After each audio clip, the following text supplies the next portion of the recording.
Good afternoon. How are you? I hope you had a good day today.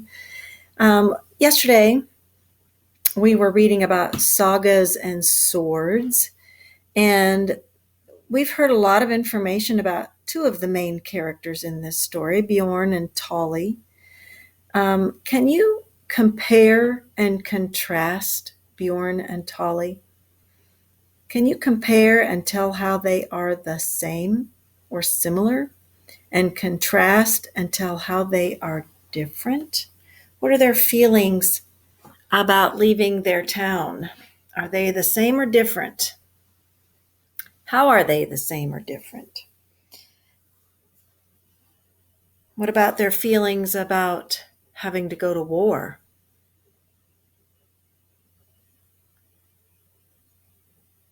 What about their feelings of being brave? See if you can come up with some other really good comparisons and contrasts. And let's move on to the next story. This next story is called Saying Goodbye. The time is getting very close. To exclaimed means you cried or yelled out. Indistinguishable means impossible to understand or perceive or to tell apart from something else. To lap, it's a verb, and it talks about the water lapping onto the side of the ship. It's to splash. A mast, that's a noun. Mast is an upright pole in a ship that supports the sail. And a sheath, it's also a noun. It's a covering for a sword or a dagger. I bet in our case it will be for the sword, since Bjorn just received his sword.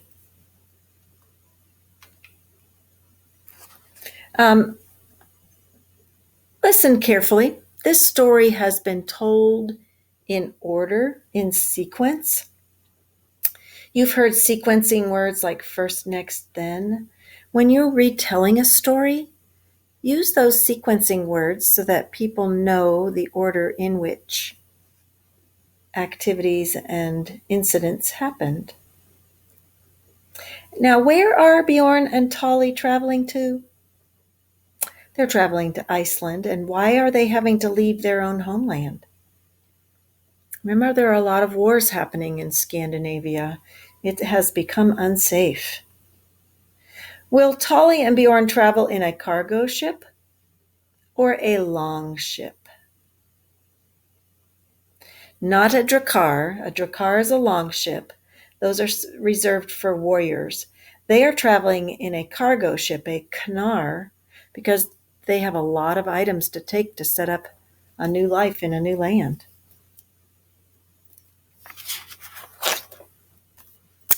I awoke long before dawn and lay in my bed listening to the sound of breathing. I heard my sister Kidda laughing in her sleep and my grandfather snoring. Occasionally, I heard Tolly mutter some indistinguishable words. This was the day I had dreaded. This was the day when I would leave my family forever and begin a journey of many days of sailing that would take Tolly and me across the great ocean of the north. I did not like this day. I wanted to wish it away, but I was powerless to do so. I lay there for the longest time, until finally I heard my grandmother begin her morning chores. I dressed myself in the new blue tunic and woolen pants that had been given to me the night before. Tolly had received a woolen tunic and pants too. My tunic was edged in yellow cloth, and Tolly's was edged in red cloth. When our family members presented us with our new clothes, Aunt Kristen, Tolly's mother, explained why she had chosen those colors. I chose red for Tolly to match his temper, she had said jokingly, and yellow for Bjorn to match the color of his hair. If you choose red as a color to match Tolly's temper, what may that tell us about him? Yes, that he is short-tempered. Which Viking did you learn about who possibly had red hair and or a red hot temper? Remember Eric the Red? Mm. Once dressed, I helped my grandmother rebuild the fire by placing twigs and fresh logs on the embers. By the time my father, mother, aunt, and uncle arrived at the hearth, the flames were already burning warm and strong. As usual, the porridge was prepared, and the bread dough was placed in the embers on an iron rack to bake.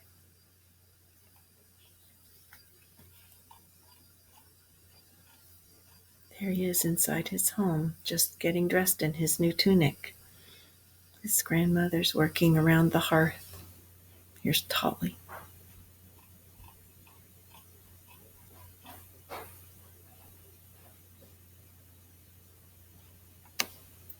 The children were awakened and sent off to do their daily chores. Before long, it was time to sit at the hearth for our final meal together. No one said very much. It was clear that although the adults believed that it was safer for us in Iceland, they were also sad to see us leave home. We ate in silence until Kitta suddenly exclaimed, "I don't know what to name my chicks. Would it be okay if I named one Bjorn and one Tolly?" she asked, in a serious look on her face. "What if they're not roosters?" asked my brother Carl. "I don't think they'll mind what we call them as long as it's not dinner," Arnston replied, and we laughed in agreement. Eventually, it was time for Tolly and me to collect the few possessions we owned, now stored in an animal skin, and make our way to the cargo ship. Together we all trudged through the narrow streets to the wharf. The other boys were already there and were also saying their final farewells. Then slowly, one by one, they boarded the ship. Tolly and I hugged everyone one last time and began to walk toward the waiting sea vessel.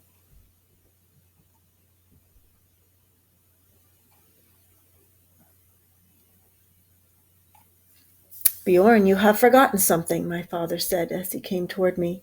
It was my sword, Foebiter. I had been carrying it proudly with the rest of my possessions, but as we left the house, Kitta ran into my arms, and I had quickly placed it on a small table. In my sadness, I had forgotten to pick it up again. I reached out to take it and saw that my father had placed it in a new leather sheath.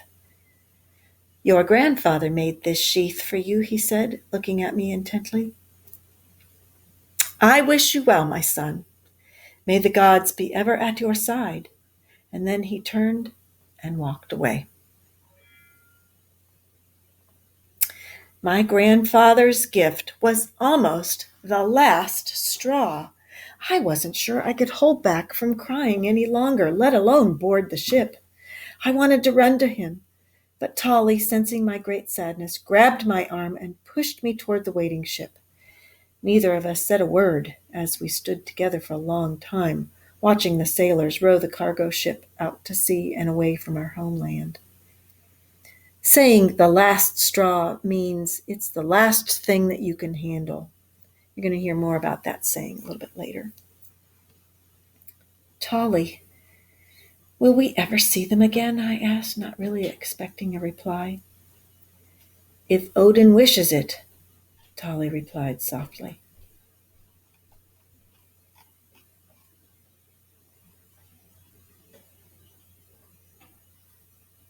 When I could no longer see the coastline, I began to look around the ship.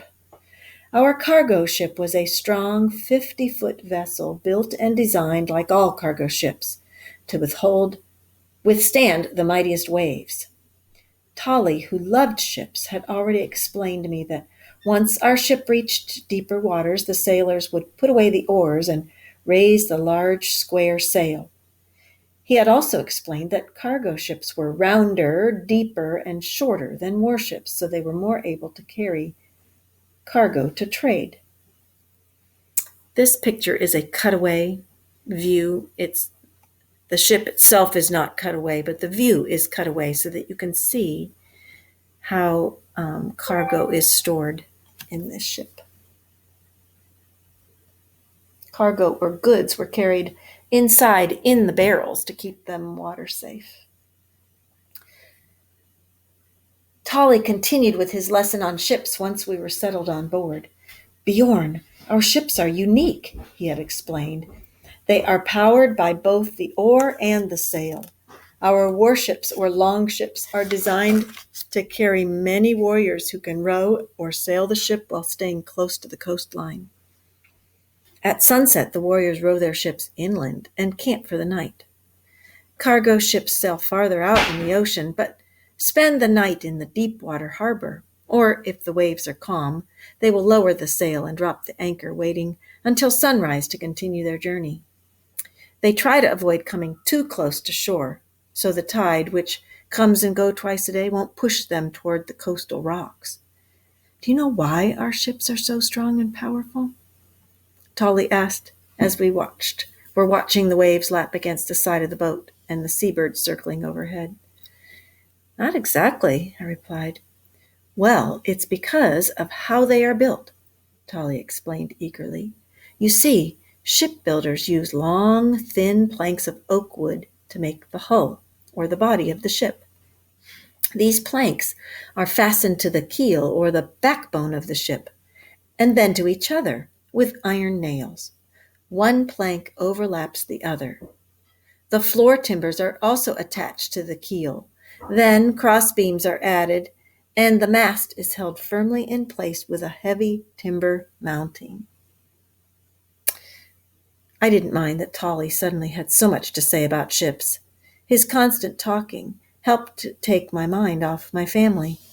I stood beside him for the longest time, listening to the sound of his voice and wishing that I could fly like Thor's hammer back to my family.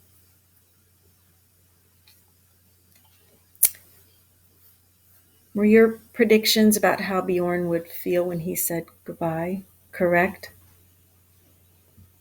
Yes. What color is the edge of Tolly's tunic? Why was that color chosen for him? Matches his hair and his temper? And what Viking explorer did you learn about that was given a nickname to match his hair color and temper? Eric the Red. How does Kitta feel about Tolly and Bjorn leaving, and what makes you think so? She is sad, she's quiet, and she says she will name the chickens after them. Why do Bjorn and Tolly think and talk about gods like Odin and Thor? Well, they believe in these many gods, and they rely on them for help. They're about to embark on a journey and want protection. Why is Bjorn leaving his homeland even though he would rather stay with his family? Well, it is safer in Iceland than in Norway. It was decided at the Thing. The Jarls and the Karls got together, remember, a year ago and decided that many boys should travel to Iceland. Were the Viking warships or longships and cargo ships indistinguishable, which means not able to tell the difference? No, you really could tell the difference. They were made for different purposes and they were different shapes. A cargo ship was different from a warship because the long ships were longer and had rails to hold shields. Cargo ships were shorter and deeper and rounder and sailed farther out into the ocean, but spent the night in a deep water harbor. Cargo ships were for trade, warships were for raiding. Why are Bjorn and Tolly traveling in a cargo ship rather than a warship? Well, they are not going to war. They are relocating to a new land and bringing cargo with them. It's like they're in their moving van. When Bjorn's father gives him a sheath that his grandfather made for his sword, it almost makes Bjorn cry. Why do you think that this kind act makes him feel like crying?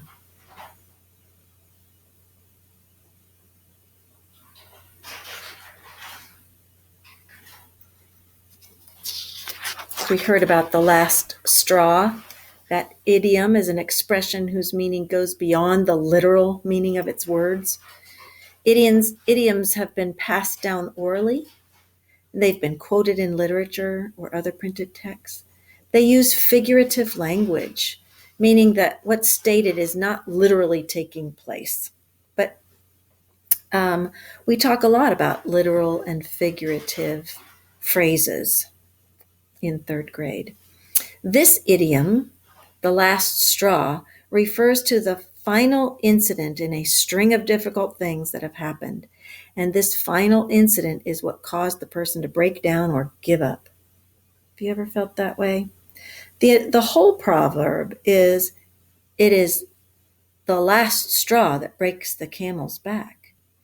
According to this legend, a man put many pieces of straw up onto a camel's back until the last straw proved to be too much, and the weight of all of the straws together broke the camel's back. So we know that Bjorn has been sad about having to leave his family to go to Iceland. For example, when Bjorn makes his sword, his sweat streams down his face with his tears, and Bjorn's grandfather making him a sheath for the sword is the last difficult thing that Bjorn thinks he can take. This act of kindness shows that his family loves him and he does not want to leave his home. Have you ever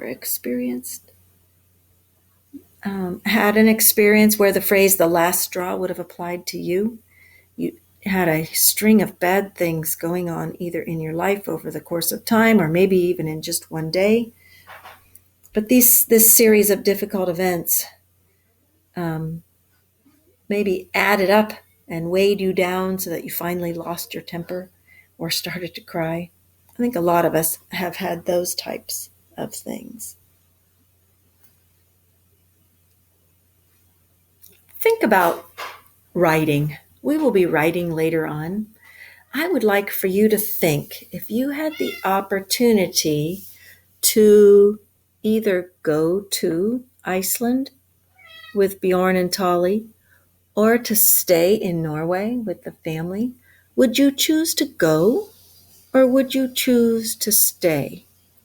And what would be your reasons? We're going to continue talking about that later.